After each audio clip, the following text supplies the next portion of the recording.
my eyeballs.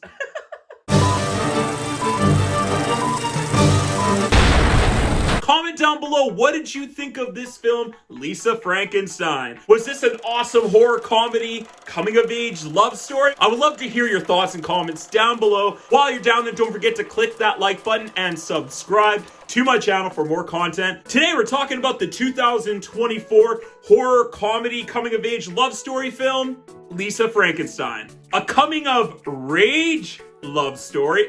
Get it? Instead of age, I put in rage.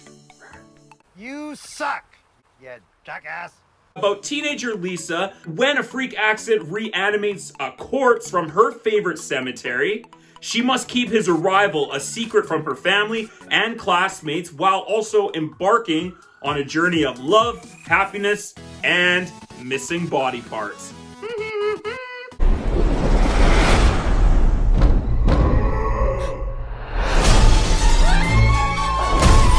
You hear that? I'm sure it's the girl next door. She's very odd.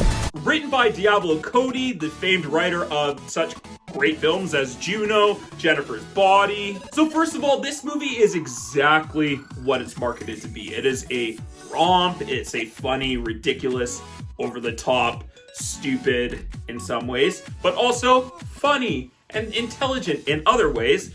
Sort of horror comedy film. It's in the style of like a bunch of 1980 films that were in this sort of genre, plays to those 80 classic horror films, but also there's some like John Hughes in there, you know, there's some like weird science, and it is what it is. If you can just accept this film that it makes no sense and you think that the story's stupid, I understand that.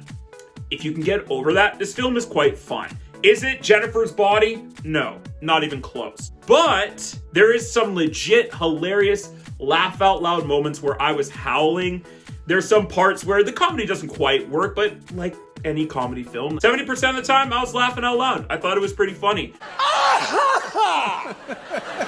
Oh, beautiful!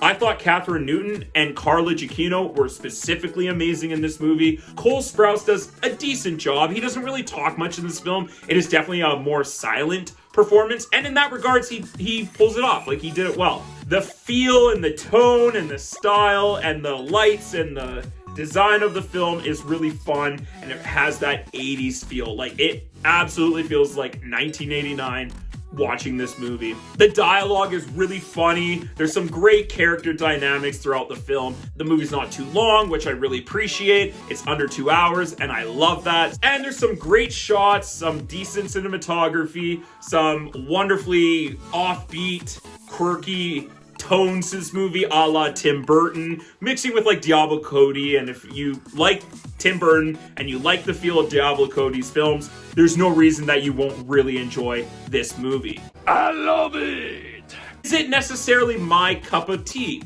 Not really. Like, I like horror and I like comedy, and Shaun of the Dead and Hot Fuzz, and those movies are some of my favorite films.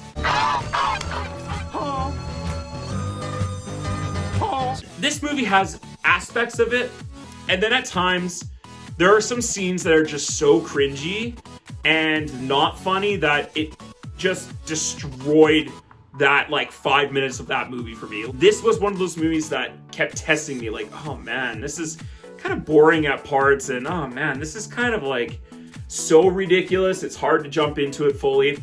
There are sometimes a movie you just don't quite vibe with. Like, everything that they're doing is good, and like it's doing a decent job, and there's nothing necessarily too wrong with the film.